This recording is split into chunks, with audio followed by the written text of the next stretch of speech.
Assalamualaikum warahmatullahi wabarakatuh. Perkenalkan, nama saya Siti Raudatul Hasanah. Saya dari Prodi Perbankan Syariah semester 3. Di sini saya akan memenuhi tugas UAS dari mata kuliah Akuntansi Keuangan Syariah yang diampu oleh Bapak Ainul Yakin dengan judul Akuntansi Mudharabah. Agenda yang akan saya bahas yang pertama yaitu pengertian, jenis akad mudharabah, dasar syariah, prinsip pembagian hasil usaha, bagi hasil untuk akad mudharabah musyarakah, dan perlakuan akuntansi. Yang pertama yaitu pengertian. Mudharabah adalah akad kerja sama usaha antara dua pihak di mana pihak pertama atau pemilik modal menyediakan seluruh dana, sedangkan pihak kedua atau pengelola modal bertindak selaku pengelola, dan keuntungan dibagi di antara mereka sesuai kesepakatan, sedangkan kerugian finansial hanya ditanggung oleh pemilik dana. Yang kedua yaitu jenis akad mudharabah. Mudharabah dibagi menjadi dua. Yang pertama yaitu mudharabah al-mutlaqah, yang dimana artinya mudharabah bebas. Adalah sistem mudharabah yang dalam hal ini pemilik modal atau sahibul mal atau investor menyerahkan modal kepada pengelola tanpa pembatasan jenis usaha, tempat, dan waktu, ataupun dengan siapa pengelola bertransaksi. Jenis ini memberikan kebebasan kepada mudharib atau pengelola modal untuk melakukan apa saja yang dipandang dapat mewujudkan kemaslahatan. Yang kedua yaitu mudharabah al-muqayyadah. Yang kedua yaitu mudharabah al-muqayyadah atau mudharabah terbatas.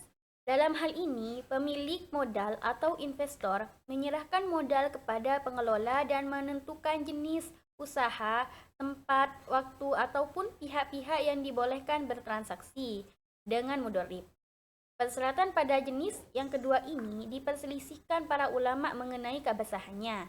Namun, yang logik, pembatasan tersebut berguna dan sama sekali tidak menyelisihi dalil syar'i, karena hanya sekedar ijtihad dan dilakukan berdasarkan kesepakatan dan keridhaan kedua belah pihak, sehingga wajib ditunaikan.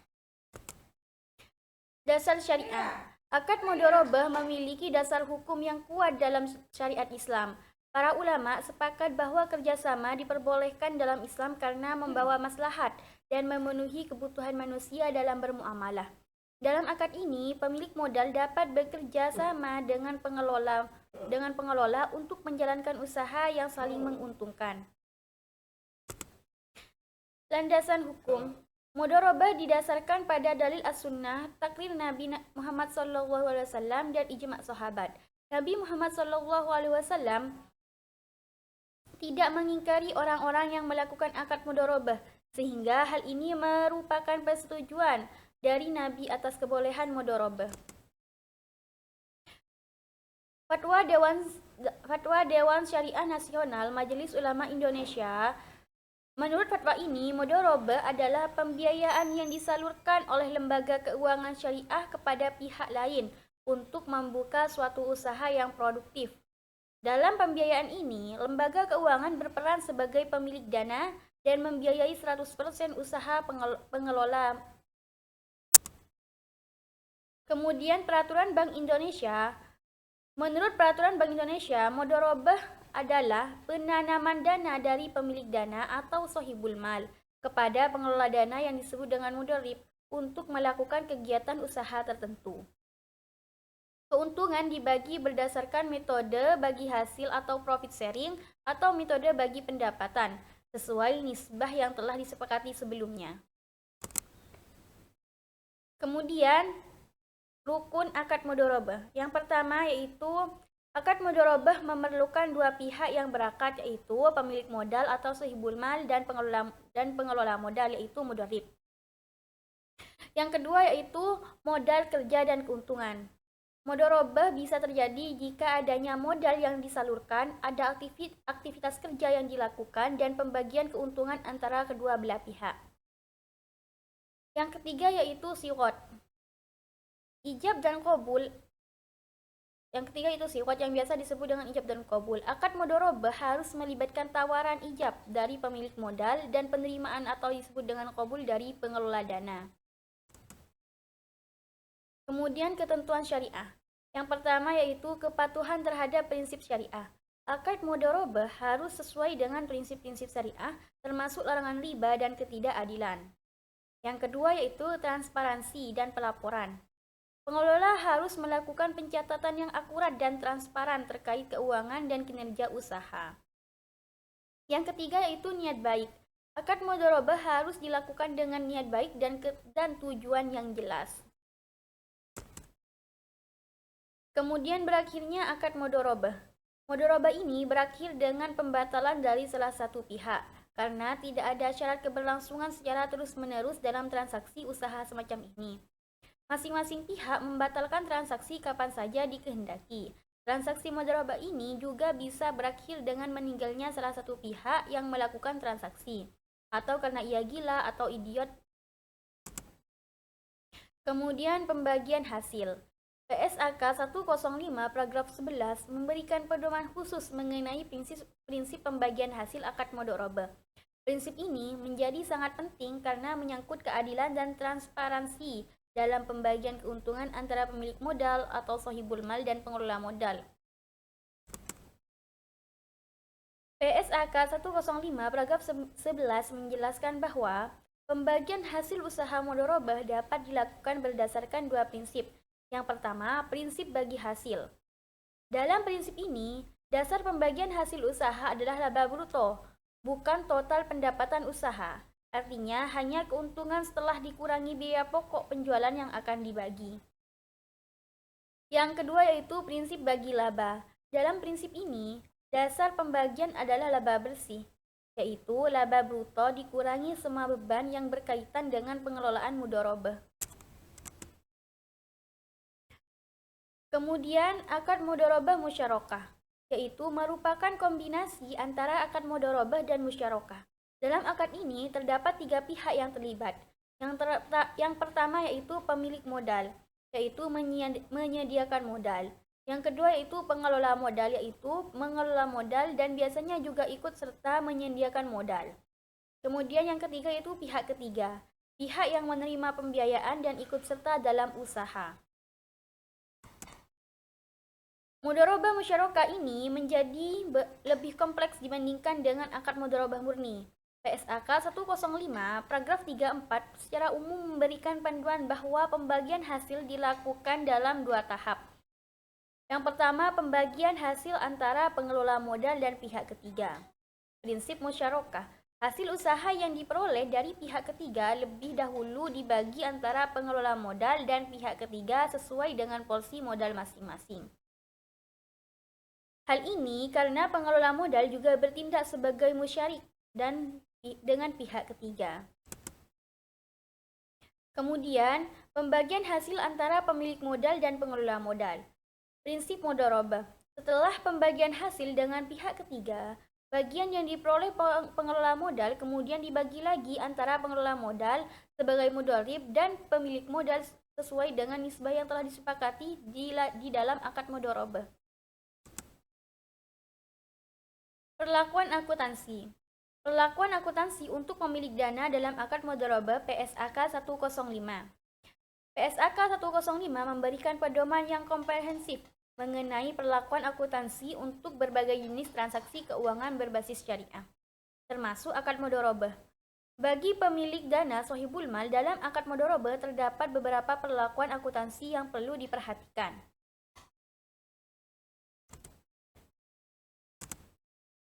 Yang pertama yaitu pengakuan. Dana yang diserahkan kepada mudharib untuk diinvestasikan dalam aset tetap diakui sebagai investasi pada aset tetap. Yang kedua yaitu pengukuran. Investasi ini diukur bahwa biaya perolehan awal dan selanjutnya disesuaikan dengan proporsi keuntungan atau kerugian yang timbul dari aset tersebut. Kemudian penyusutan. Penyusutan dilakukan sesuai dengan kebijakan akuntansi yang berlaku. Namun, perlu diingat bahwa penyusutan ini tidak mengurangi nilai investasi pada aset tetap. Perlakuan akuntansi untuk usaha mudharabah diatur dalam Pernyataan Standar Akuntansi Keuangan PSAK 105. Berikut adalah beberapa poin penting terkait perlakuan akuntansi mudharabah. Yang pertama yaitu pengakuan. Yang pertama yaitu pengakuan.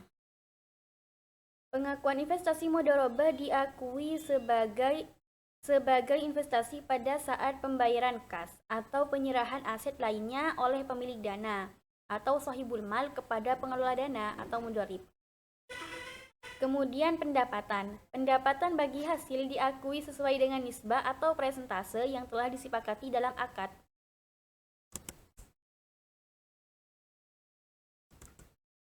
Yang kedua yaitu pengukuran. Investasi mudharabah diukur sebesar jumlah kas atau setara kas yang diserahkan. Kemudian pendapatan bagi hasil diukur berdasarkan bagian keuntungan yang menjadi hak pemilik dana sesuai dengan nisbah yang disepakati. Yang ketiga yaitu penyajian. Yang pertama ada laporan keuangan. Investasi mudharabah disajikan dalam laporan keuangan pada pos aset.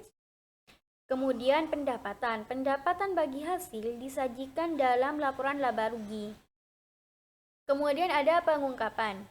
Catatan atas laporan keuangan, informasi mengenai akad mudharabah termasuk nisbah bagi hasil dan kebijakan akuntansi yang digunakan harus diungkapkan dalam catatan atas laporan keuangan. Kemudian ada skema akad mudharabah. Skema akad mudharabah yang pertama yaitu menggambarkan alur dan proses transaksi yang terjadi dalam akad mudharabah. Pemilik modal atau sahibul mal menyediakan modal untuk usaha, kemudian pengelola dana atau mudharib mengelola modal tersebut untuk menjalankan usaha. Pembagian keuntungan. Keuntungan yang diperoleh dari usaha dibagi sesuai dengan nisbah yang telah disepakati di awal akad. Dan penanggung jawab kerugian. Jika terjadi kerugian, maka kerugian tersebut ditanggung oleh pemilik modal, kecuali jika kerugian tersebut disebabkan oleh kelalaian atau kesalahan pengelola usaha. Berikut adalah gambar skema akad mudharabah. Yang pertama di sini ada bank sebagai sahibul mal dan nasabah sebagai mudharib. Yang pertama yaitu nasabah mengajukan permohonan bantuan modal kepada bank selaku sahibul mal. Kemudian bank menyetujui, kemudian bank sebagai sahibul mal menyediakan modal 100% untuk nasabah untuk dibuatkan usaha. Untung dari usaha tersebut akan dibagi menjadi 2 sesuai dengan nisbah yang telah disepakati.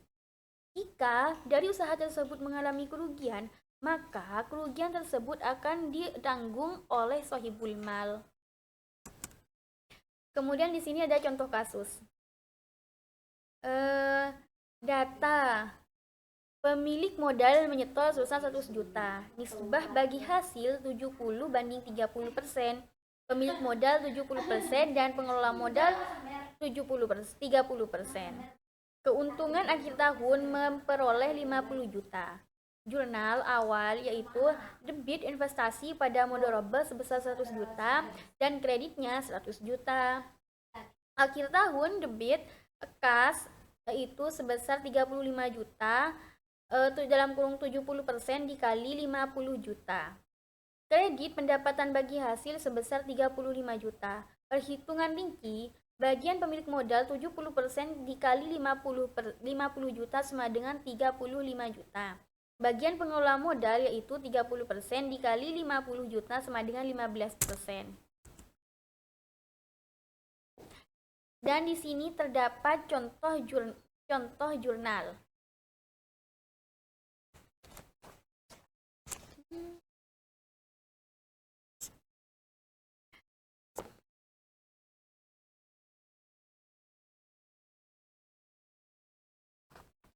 Contoh yang pertama yaitu pada tanggal 2 Januari 2017 Bapak Budi memberikan pembiayaan dalam bentuk akad mudharabah kepada Bapak Alam untuk pendirian usaha tahu rakyat sebesar 20 juta secara tunai. Nisbah untuk Bapak Budi dan Bapak Alam masing-masing sebesar 40 banding 60%. Pada saat pembiayaan dana, maka investasi mudharabah dalam bentuk kas diukur sebesar jumlah yang dibayarkan oleh Bapak Budi. Maka jurnal yang dibuat oleh Bapak Budi adalah tanggal 2 Januari, keterangan investasi mudharabah bertambah di debit dan berkurang di kredit. Dan kasnya berkurang di kredit dan bertambah di kredit. Akan tetapi, jika Bapak Budi memberikan pembiayaan dalam bentuk mesin dan perlengkapan pengelolaan tahu yang nilai tercatatnya sebesar 18 juta, dan saat pembiayaan disepakati nilai wajar aset tersebut adalah senilai 20 juta, maka jurnal yang dibuat adalah investasi mudharabah bertambah di debit dan berkurang di kredit. Sedangkan keuntungan tangguhan berkurang di debit dan bertambah di kredit. Kemudian aset non kas berkurang di debit dan bertambah di kredit sebesar 18 juta. Keuntungan tangguhan akan diamortasi sesuai jangka waktu akad mudharabah.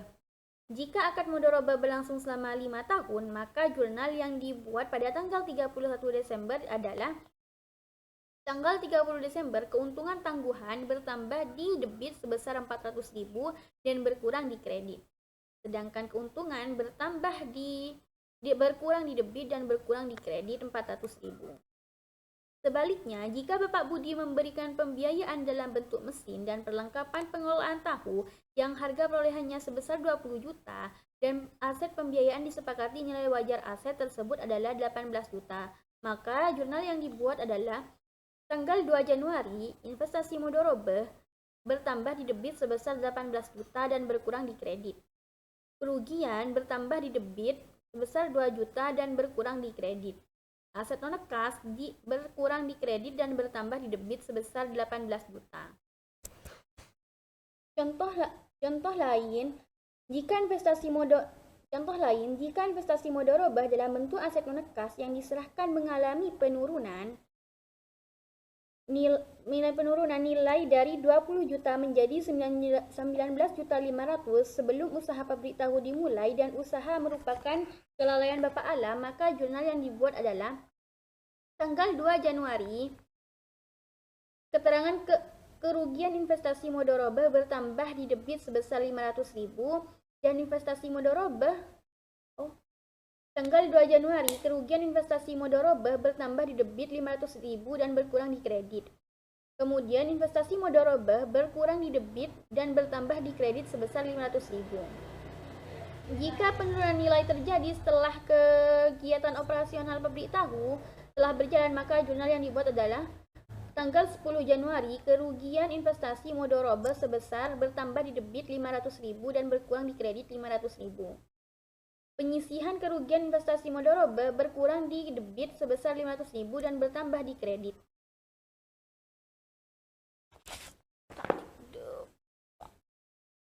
Adapun kesimpulan dari presentasi saya adalah yang pertama, pembentukan kerjasama. Partisipasi dua pihak. Akad mudharabah melibatkan partisipasi dua pihak utama.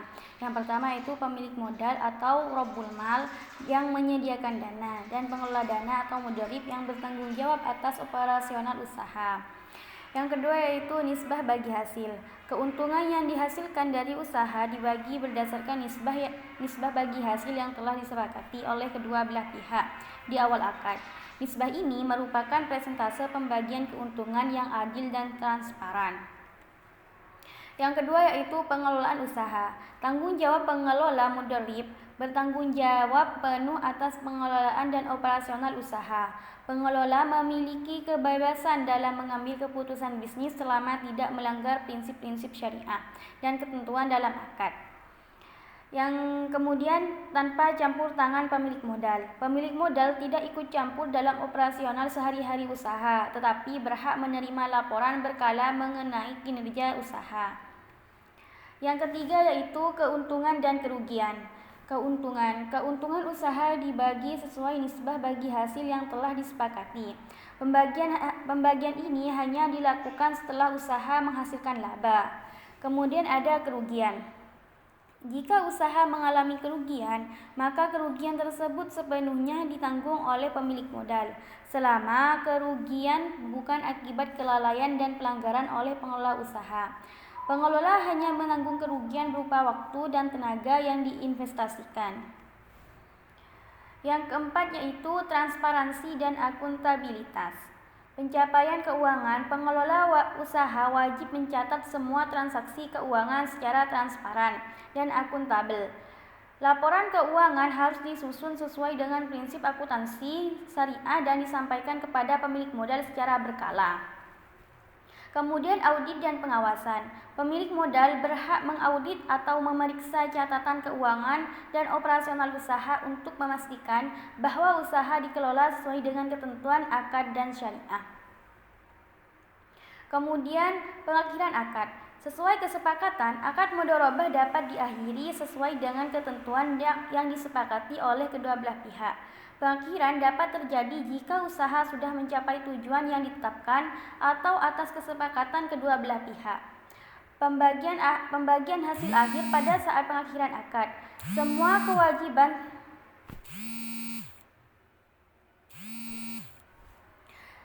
Pembagian hasil akhir pada saat pengakhiran akad. Semua kewajiban keuangan harus diselesaikan dan pembagian hasil akhir dilakukan sesuai dengan nisbah bagi hasil yang telah disepakati.